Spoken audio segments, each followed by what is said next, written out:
નમસ્કાર, એશિયાના સૌથી જૂના અખબાર મુંબઈ સમાચારના ડિજિટલ પ્લેટફોર્મ પર હું છું આપની સાથે મૈત્રી।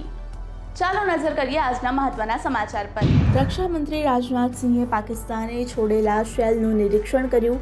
પાકિસ્તાની તરફી ફાયરિંગમાં ભારતીય નાગરિકોના મોત થયા। વડાપ્રધાન નરેન્દ્ર મોદીના સંસદીય ક્ષેત્ર વારાણસીમાં નીકળી તિરંગા યાત્રા।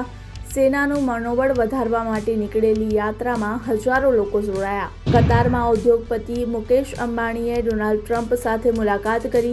ડોનાલ્ડ ટ્રમ્પ સાથે કેન્ડલ લાઇટ ડિનરમાં પણ ભાગ લીધો। મહેસાણામાં અનફિટ વાહનોને ફિટ જાહેર કરવાનું કૌભાંડ। વાહન હાજર હોય કે ન હોય છતાં પણ ફિટનેસ સર્ટિફિકેટ મળી જતા 316 વાહનને બોગસ સર્ટિફિકેટ આપી દેવાતા ફરિયાદ નોંધાઈ।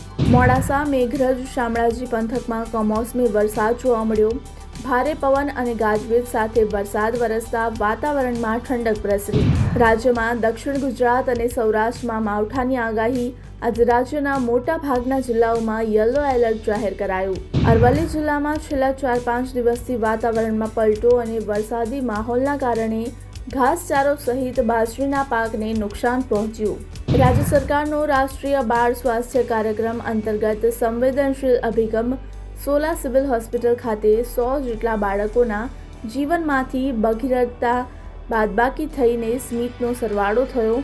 આરોગ્ય મંત્રી ઋષિકેશ પટેલના હસ્તે બાળકોને કોક્લિયાર ઇમ્પ્લાન્ટ અને એક્સટર્નલ સ્પીચ પ્રોસેસર મશીનનું વિતરણ કરાયું। ITTF world table tennis championship માટેની ભારતીય ટીમમાં 3 ગુજરાતીઓનો સમાવેશ। ગુજરાતના 3 સ્ટાર માનવ ઠક્કર, માનવ શાહ અને હરમિત દેસાઈનો ભારતીય ટીમમાં સમાવેશ કરવામાં આવ્યો। 17 થી 25 મે દરમિયાન કતારના દોહા ખાતે આ ચેમ્પિયનશિપ યોજાશે। આવા જ ઇન્ફોર્મેટિવ વિડીયોઝ માટે આપ જોડાયેલા રહો મુંબઈ સમાચારના ડિજિટલ પ્લેટફોર્મ સાથે।